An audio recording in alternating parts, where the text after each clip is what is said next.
terminando a parte geral dos contratos e vamos falar hoje de extinção dos contratos, certo? Terminando daí, de uma vez, a parte geral dos contratos. Vamos lá. Então, olha só. Você tem como formas de extinção dos contratos no Brasil. Primeiro, extinção normal do contrato.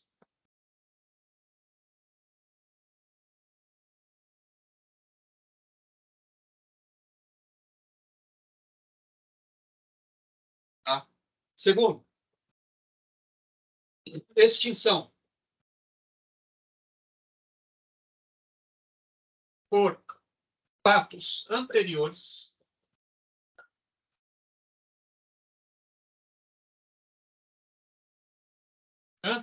à celebração.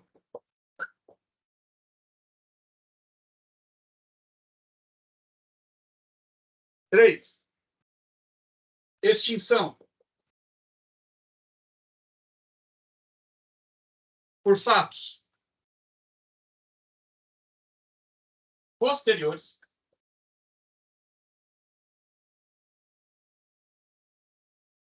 à celebração.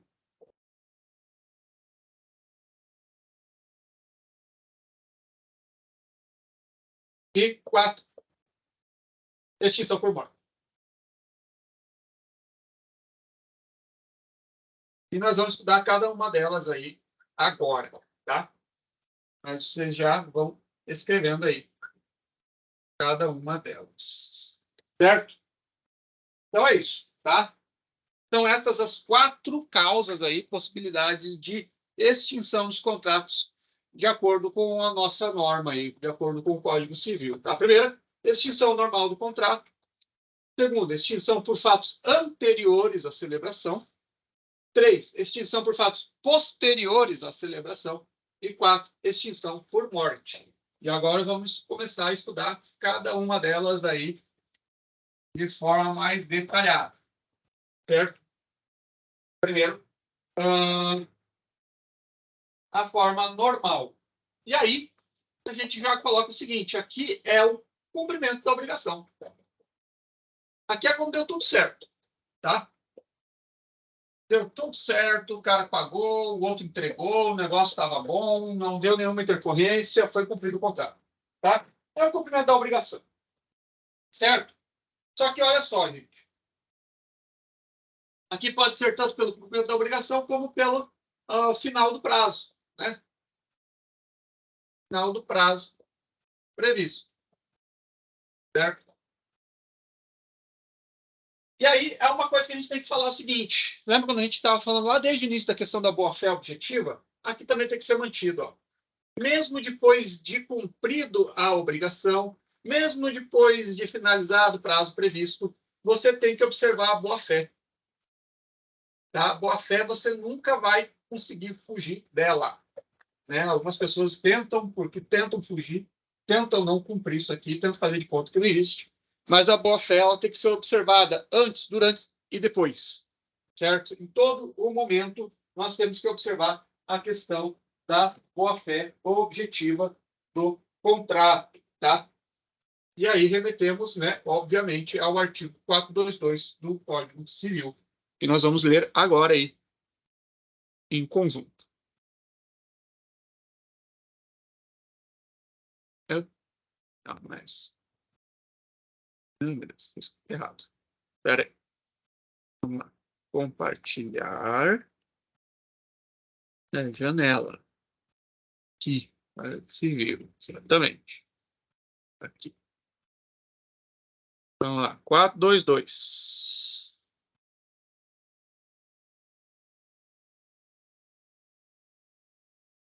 Os contratantes são obrigados a guardar, assim na conclusão do contrato, como em sua execução, os princípios de probidade e boa-fé. Olha só, gente. Então, é antes, durante e depois.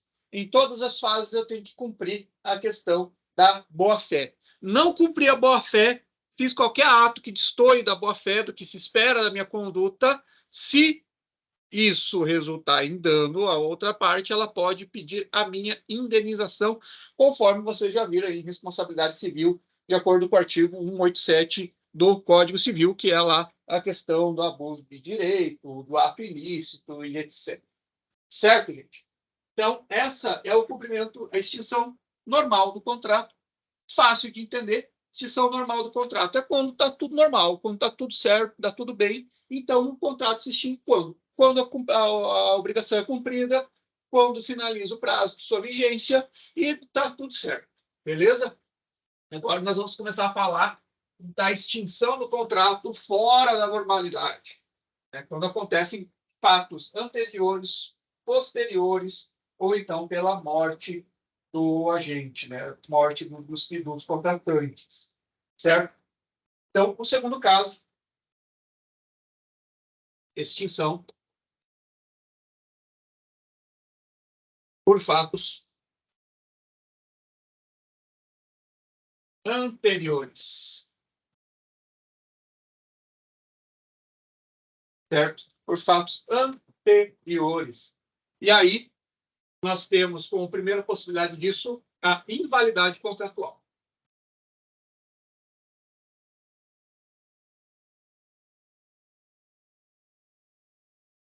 Tá? O contrato ele já era inválido antes mesmo de ser celebrado, né? Ele foi celebrado, mas ele não podia ter sido celebrado, certo? E aí nós temos duas situações, como vocês já devem ter estudado aí na parte geral, né, do direito civil, nos direitos civis anteriores, a nossa parte aqui, vocês sabem que você tem a questão de contrato nulo e contrato anulável, que são diferentes, né? Vocês lembram disso? Não vamos ficar aqui falando muito disso, porque vocês já devem ter estudado isso aí, tá? Esse aqui, ó, quando é nulo, ele é nulidade absoluta. Não tem como convalidar. Não tem como depois o contrato ser considerado válido. Não tem jeito de eu fazer ele realizar seus efeitos. É uma nulidade absoluta. E aqui, daí, quando a gente coloca em questão absoluta, vem aquele negócio que é a ordem pública. Outro fato que pode decorrer de uma nulidade absoluta, que pode ser reconhecido de ofício pelo juiz. Mesmo se nenhuma das partes pedir, o juiz pode reconhecer. E ele é nulo de plano, ele não tem como criar efeitos. Ele se estima em sua totalidade, né, com efeitos retroativos, e não tem possibilidade de convolução, mesmo que as partes queiram, certo? Agora aqui, quando é anulável, tá? Nós estamos presente de uma nulidade relativa. E aí é aquele tipo de nulidade já mais leve, aquela nulidade que é mais tranquila, por assim dizer, e que não vai ter efeitos absolutos, ou seja, não pode ser reconhecida de ofício pelo juiz. As nulidades relativas só podem ser reconhecidas se alguma das partes pedirem para que se reconheça ela. Então, mesmo se o juiz observar isso, ele não pode reconhecer essas nulidades relativas, certo? E precisa de interpelação judicial para serem reconhecidas. E outra coisa, diante de uma nulidade relativa, eu posso convalidar o contrato. Se as partes falarem, não, realmente tem essa nulidade aí, mas a gente não quer resolver o contrato, a gente quer manter, quer que ele produza os efeitos, aí ele pode acabar produzindo os efeitos, certo? E aí nós temos também a cláusula de arrependimento.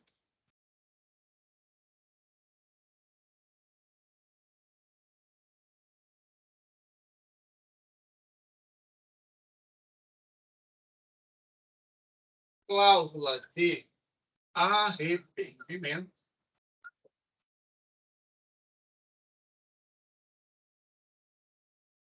Cláusula de arrependimento, que é o seguinte: quando você tem, né, na celebração, no contrato, a possibilidade de arrependimento.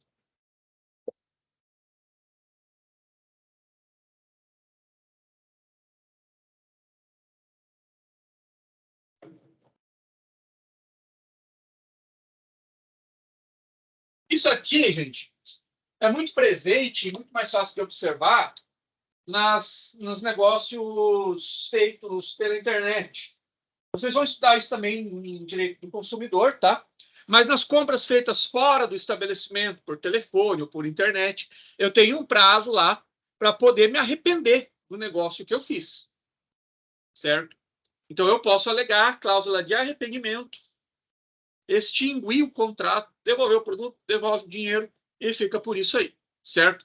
É assim, é fácil, certo? É muito mais fácil de você entender isso aí nessa questão da internet, né, das compras feitas pela internet. Mas vocês vão estudar isso direitinho em Código de Defesa do Consumidor, já adiantando aí no artigo 49, certo? Você também pode fazer a resolução por fatos anteriores quando presente a cláusula resolutiva expressa.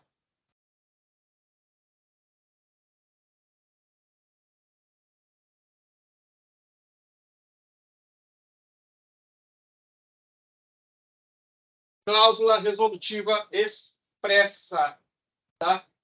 Geralmente, essa cláusula resolutiva expressa, em regra, tá? Não é 100%, mas pode ser em regra, é um evento futuro incerto.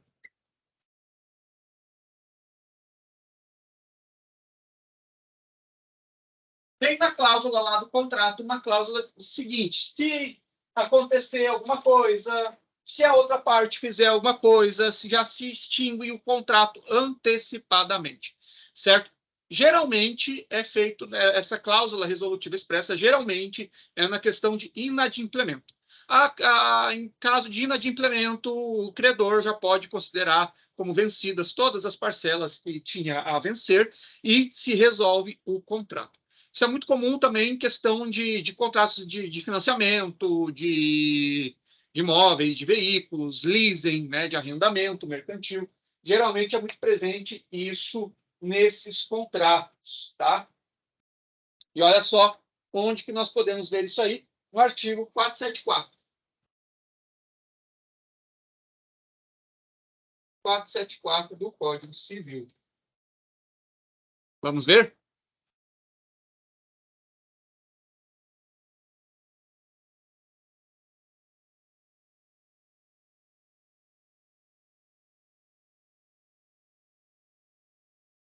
Ó, a cláusula resolutiva expressa opera de pleno direito. A tácita depende de interpelação judicial. O que isso quer dizer, gente? A cláusula resolutiva expressa é óbvio, né?